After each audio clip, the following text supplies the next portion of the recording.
કે આપના પિતાએ એમની હયાતીમાં જો જમીનની વહેંચણી કરી હોય અને ત્રણેય દીકરાઓને જે કંઈક વતી ઘટતી બી જમીન આપીને એમને માલિક બનાવ્યા, તો એ જગ્યાના એ માલિક બની ગયા, પછી એ કૌટુંબિક પ્રોપર્ટી ગણાય નહીં.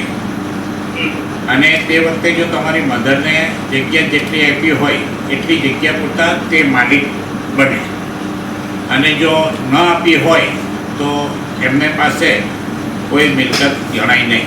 કારણ કે હિન્દુ સક્સેશન એક્ટ પ્રમાણે પતિની હયાતીમાં એમની પત્નીને પતિની મિલકતમાં હક પ્રાપ્ત થતો નથી.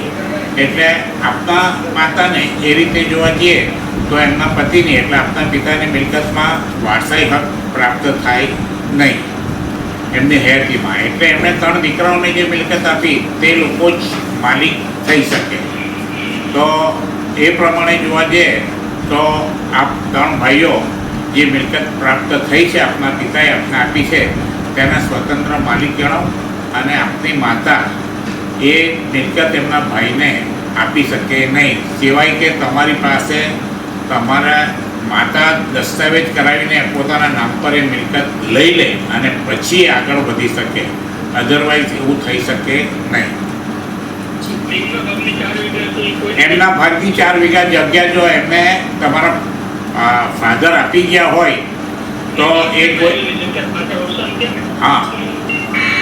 હા તો એ એમના ભાગમાં જો એ આવી હોય તો એ પોતાની 4 વીઘા જગ્યાનો એ વહીવટ પોતાની રીતે કરી શકે.